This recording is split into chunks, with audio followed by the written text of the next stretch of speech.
Today on Jazz and James, the Table Talk with Jazz and James, they will go over the effects that drug addiction has on you and your family and the effects and all here on today's show, the Table Talk with James and Jazz. Now, without further ado, here is your host and hostess of the Table Talk with James and Jazz, James and Jazz. Look on your face as you're fading away, baby, I feel it too. You don't gotta tell me. Good evening, good evening, good evening. Welcome to the Table Talk with James and Jazz. Hey, Jazz. Hello. I am James, the host here, and Jazz, the other host of the Table Talk with James.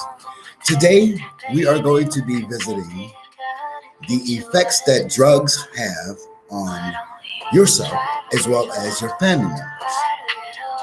In this show, we will talk about several different topics that will coincide with how the addiction has created issues within the family and with the children.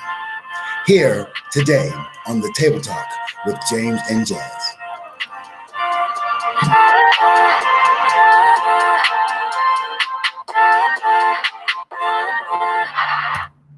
All right, so without further ado, the 6 most serious effects of drug addiction on family members. The number 1 is the impact on children. Number 2, the loss of trust. Number 3, increased stress. Number 4, financial problems. Number 5, physical abuse. Number 6, fear, confusion, and addiction, and the roles that those things have on the family. Discussing on today's show with James and Jazz. So let's start this morning and show all of you how the Table Talk with James and Jazz cares about the feelings and the emotions of the people and the public. So the first thing that I do want to talk about, and I do want to put out there, is in this issue, there is more than 21 million Americans ages 12 and older that have substance abuse problems with either drugs or alcohol. The addiction is not just something that people come up with.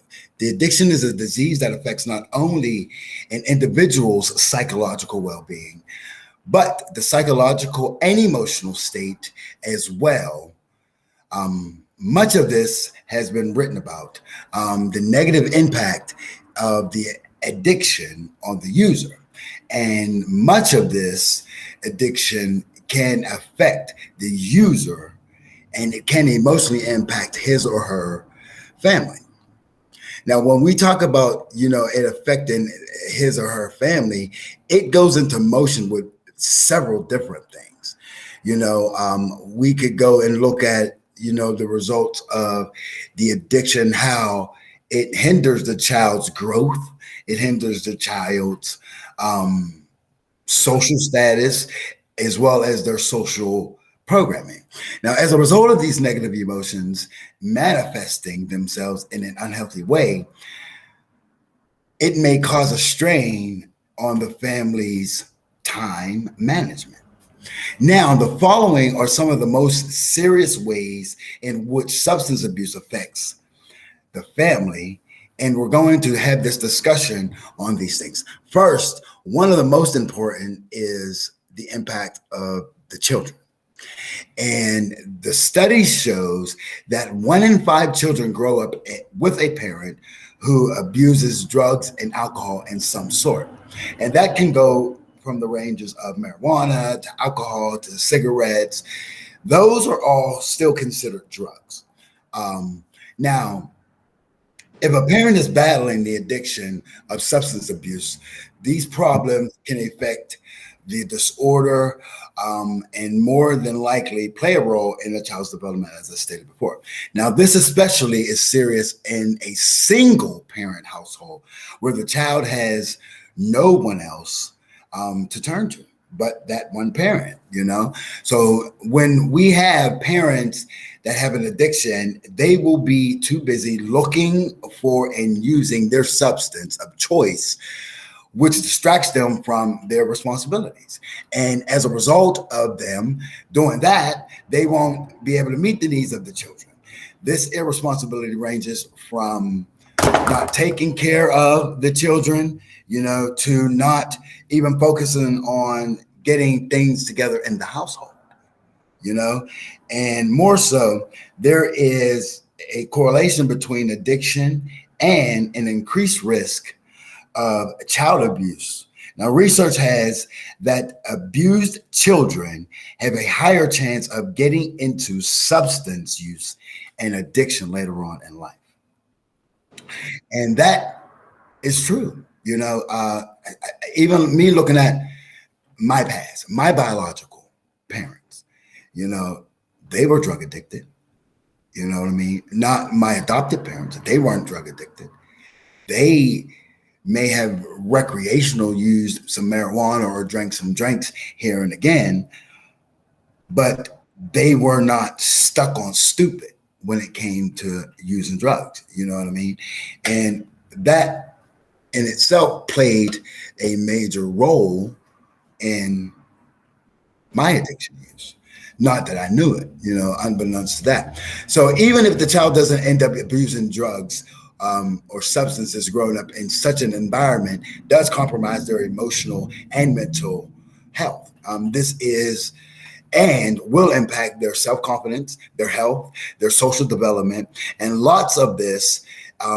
Their trust is a one key factor that addicts aren't likely to follow through on their agreements or promises. And this causes further strain in the relationship. It's worth noting, however, that most addicts usually mean to honor their commitments, but the effects of the drug and the substance makes them unable to do so. Plus, if they're in a relationship, their significant other is going to be frustrated due to the addict's inability to meet their obligations. And they're also likely to forget about the promises they made to their kids. I can remember sometimes, Jazz, that I forgot that I had made some promises, i.e. my kid's mom bring my son down to Atlanta, Georgia, for his 10th birthday. And me, I'm stuck on stupid, all up in the throes of things. And I forgot she's on her way, already on the highway. Knock, knock, knock, comes at the door. I got a whole house full of people. I'm at a party. You know what I mean? But I forgot. But because I tried to save face, and even though my kids wasn't stupid, because they was in the hood. They grew up, you know what I mean? My kid's mom wasn't stupid. She knew what it was. But guess what? Nigga, get your clothes on. We're going to Six Flags. You're getting on a ride. So, I'm all cooped up from 2 days of partying and bam, that's what happens. So now if this becomes a trend, the children will have time to form bonds with people since they don't know how to trust. So they're going to build bonds with people that they didn't even know, and this loss of trust often results in marriages falling apart, broken marriage, dysfunctional children. Now the increase of stress is another thing that is a very bad effect on the drugs and alcohol, on the addiction. Jazz. Now to you, Jazz. Okay. I'm going to touch base on in the throes of their is likely going to leave all the responsibilities to their partner. The partner therefore becomes the enabler, taking care of all the bills, all the decisions, raising the kids, cleaning up after the addict is quickly going to take a toll on their other partner, which it has. And a lot of people would know that who have drug addiction. Your partner is going to start wondering, like, why am I even, in a relationship with this person? What's going on? When I'm at over here now, so it's going to look bad. Also, this exposes them to an elevated risk of contracting stress-induced conditions such as high blood pressure and anxiety. Now, in addition, people who bottle up their stress are more likely to explode and unleash their emotions all at once. And they can take it out on their children, their friends, and they're like, what's going on? And, then they have to explain their whole life story when they're going through things, because they're trying to hold the hand of an addict they don't want it to all look like it's falling apart to the outside, because that's their partner that they chose. Especially when, these people are prominent people in the community. You got to save face somehow. You know what I mean? So if you want to be smoking on them fish's backs or shooting up them packs, then I got to hold ground on my side. You know what I mean? And I know. Oh, too well. Right. So additionally, the substance abuse problem is likely going to cause the individuals to lose their job due to poor performance and attendance. After that happens, they'll turn to their savings to pinch off of that and their kids' savings, and everything's going to fall apart. That's when you become homeless. Yep. And like you and I talked, look up to you as a role model, because they're thinking, oh, your kids look up to you as the superhero. They can do anything. They're looking at, and if one partner is taking care of everybody in the household when it's supposed to be two, then that's a real bad deal. And like you and I talked, during rehearsal earlier, I was couch to couch, I was house to house, you know what I mean? For a long period of time, I was homeless, and I'm not ashamed to say it, you know what I mean? Even up until recently, I was still, even though I was not fighting the addiction, I was still trying to make a comeback into normal society, into the normal ways of living. And that's all a result of what? Drug addiction. Right. And there may also be legal problems, such as driving on the influence of being caught with drugs. That creates an even bigger financial problem, because you have to pay court fees, this, that, and the third. You might go to jail. All of it is just bad. Right. And ACJ here in Pittsburgh is not a good place to be, honey. When you get in jail because of an addiction, baby, sit back, because they're going to lock you down for a long time. Right. So, go ahead. So what I'm going to do is the addiction and family roles, the addict, the enabler, the hero, the scapegoat, the mascot, and the lost child, those are going to be all a part of this outline. Like, there is so much stuff that we could be putting in to the development of our children, and we're not, because of the addiction. The addiction rules everything. You know how Beyonce said, who runs the world, girls? No, who runs the world? Drugs, because it does. Like, we can go and we can say, okay, yeah, I got this together, I got that together. No, you don't. You don't got it together, because guess what? Got you together.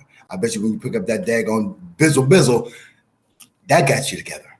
You know what I mean? Or when they go to shoot up in their arm. Like today, nothing's fun without drugs or alcohol, or, you're just not chilling or having a good time unless alcohol or drugs is included in that little mix. So, right. Like, I just had a message on the little chat line, somebody wanted to go out on a date, but they was like, oh, well, I'm gonna come to your house first. We're gonna smoke some weed and drink a little bit. Well, first off, let me tell you, homie, if you come to my house and we gonna smoke some marijuana or drink a drink, I'm not making it out the door, because by that time I'm sleepy. Exactly.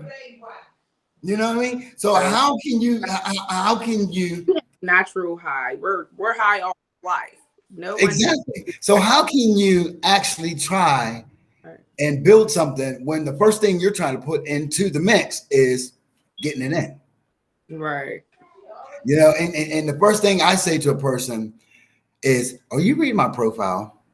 Because one thing for sure and two things for certain, I'm not doing those things right now. I'm not doing those things today, because those things are not going to allow me the opportunity to do what we're doing right now. Right. And be your best. Right. I can't be my best. Right. Right. Because from experience and seeing me. Right. Now, once it's a party time, and this party, everything, all bets are off. Sorry. Nope. I don't know what you're talking about. Yep. That's what you said. Right. And even like the thing you were talking about earlier with the HIV. Right. Syringes and stuff, and like people was taking drugs, and then it's starting at a young age. There's people dying and overdosing off of fentanyl that's 12 to 14. Yep. It's becoming younger and younger. And that's because younger than that. Yeah, and now that's because they're manufacturing this stuff. They're putting fentanyl into pressed pills and all of those things. You know what I mean? And that in itself, that's bad. That's totally bad. You know, and I wanted to, Jazz, if we could for a moment, the frappe lady. Everybody on social media knows about the frappe lady. Okay. And I do have it here. Hold on. I want to pull it up real quick. Sorry, guys out there. We like to pay homage, to those who paved the way and set the path for us in so many different ways. And this lady was 97 years young, and she has paved the way for most of us African-American male and females in this business of social media, gathering information and giving the information onto you guys and playing it not safe, but right. And she passed away, and we would like to here on the Table Talk with James and Jazz thank that family for allowing us those years of her providing that funny, that smile, that extra mile that we needed when we needed it. You know, you could anytime pull up on Snapchat or social or Twitter or something like that, and you would see her saying her little funny old sayings. And I'm trying to get my stuff pulled up. And folks, mind you out there, we don't have producers. We don't have assistants or none of that. All this stuff that we get for you guys is what, Jazz? It's coming from us. And we do it on our own. And it's not a labor of hurt or pain. It is a labor of love, because this is what we love to do. Right. And I have it right here in my post, because I did send on a mention over to her family on this morning, thanking them for allowing us even the opportunity to share those moments with her. And I'm trying to get it up. And also today, guys, Martin Luther King's birthday too. Right. Let's not forget about Martin Luther King on this day, for he has given us an opportunity to be able to do what we're doing right now, because back in the day, we weren't allowed to be on TV. Right. Unless we were Samboing, they called the shuckle and the jive. Well, we ain't Samboing for nobody, honey. That's not what we do. And I just had it up too, and I'm so mad. Where is it at? Okay, well, I can't find it, and hopefully before we end this half an hour, I will be able to have it up on my social media. I know I did download it yesterday when I got the message on Instagram. And as well, when we go back to talking about this, the addiction, it hurts everybody. You know, it hurts the kids the most when they have to see their mother or their father suffering through something that they don't know anything about, you know, and we have to really dig down deep in ourselves and ask ourselves, is this something that you want to do? So I did find it, ladies and gentlemen, and I just want to play an excerpt from her real quick if we could. Hold on. Yes, ma'am. And I want a small vocal. I said, Lord, lady. Leave me alone, Shell. You ain't nothing you are.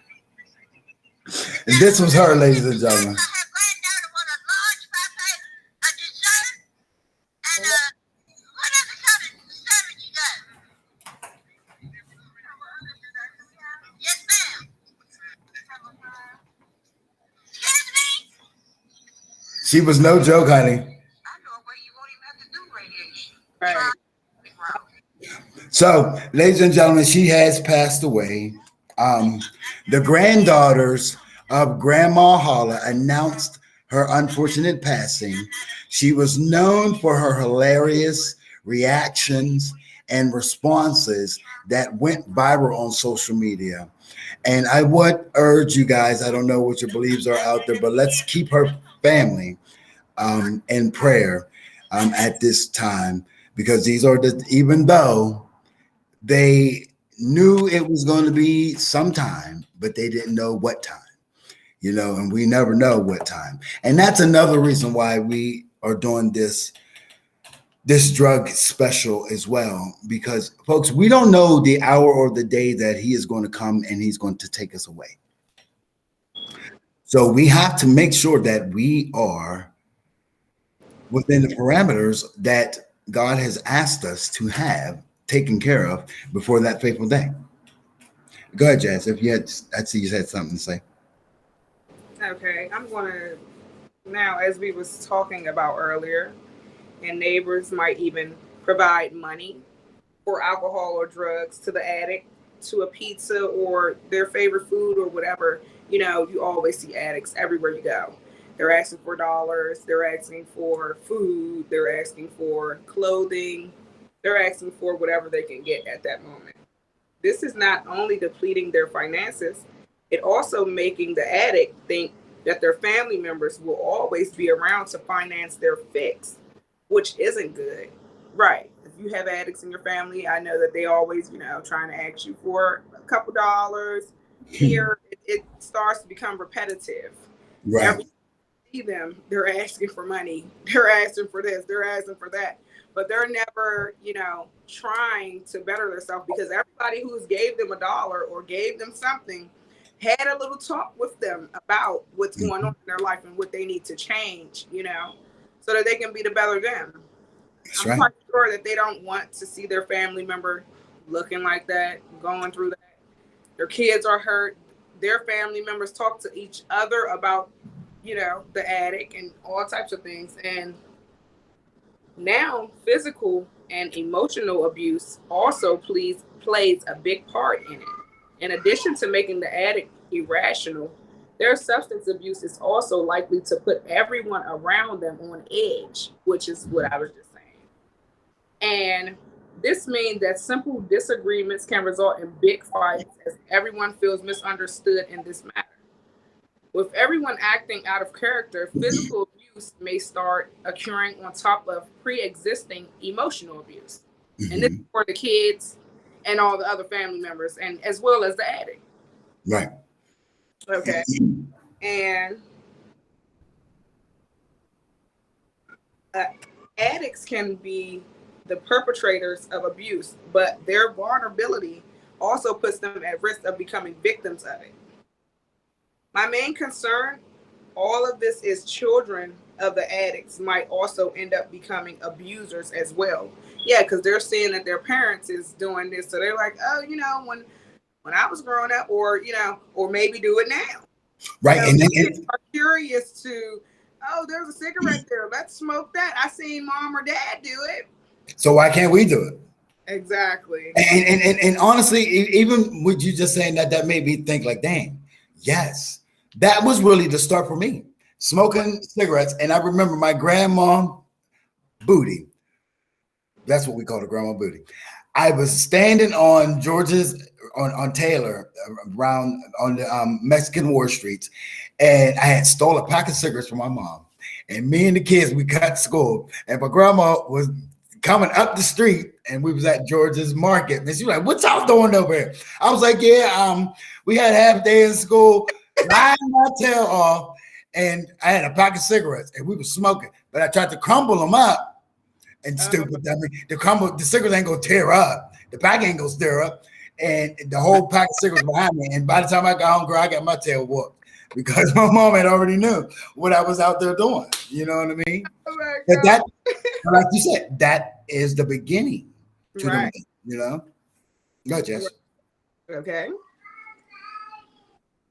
Now these actions can later. No. Okay. I'm talking about the children, and it's in an attempt to shift blame from the addicted parent. Some children may end up acting out and misbehaving. Now, these actions can later scar them and cause them to turn to drinking or drugs as their parents are doing it. Right. Now, use and addiction can become a deadly cycle that can only be broken by treatment. Right. So a child can see their parents and they're using drugs. Mhm. They talk to someone, and like you said earlier, that they'll try to find love in other people, but sometimes those people aren't good for them. They Right. might be, that's when you become a follower, pretty much. Yeah. They're Basically. like, I don't have nobody to look up to. Some people are good people to look up to, but some people are bad influencers. They're like, oh, I want you to do what I'm doing. It could be an adult that they're trying to confide in. And see, most of And they grow up fast and all different types of things. right, but then like even research says most of those adults started doing drugs back when they were 14 and 15. So that already wrong with it, right? Yeah, but it's in two, they never matured. They stopped maturing right there, and it's proven. Yes, The, mental health. the age that you start taking these drugs is when your maturity or your maturing, excuse me, stops. That's the level of maturity that you are on. You're no longer, you can be 30 years old, but you could have started using drugs when you're 15. That's the maturity level that you have. You never matured, you never grew. So in hindsight, we're like, dang, this is a grown-ass woman or a grown-ass man, but we don't know where they come from, right, or their records. At parties and stuff, they want to have that as an act, one of the things, one of the items or two of the items that they have there. They have marijuana, they have this, they have that.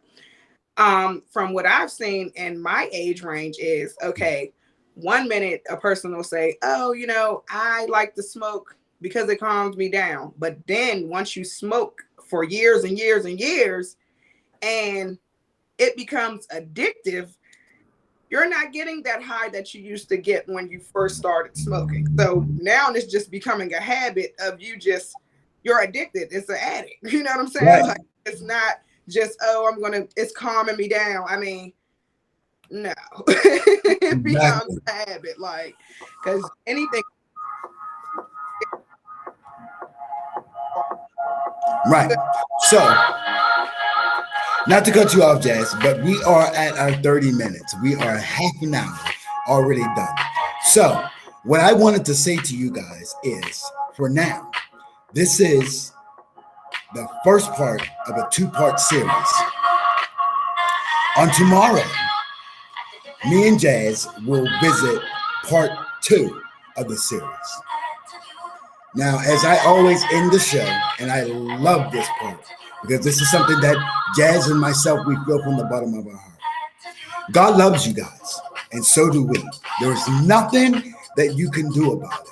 What we don't want you to do is let nobody, I don't care whom they are, to undermine you or to turn you away from your dreams, your aspirations, your goals, because you and God are the only ones that are in control of your destiny and your future.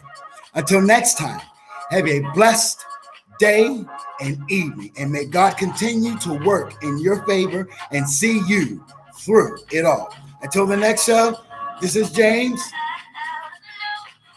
and we are James and Jazz of the Table Talk with James.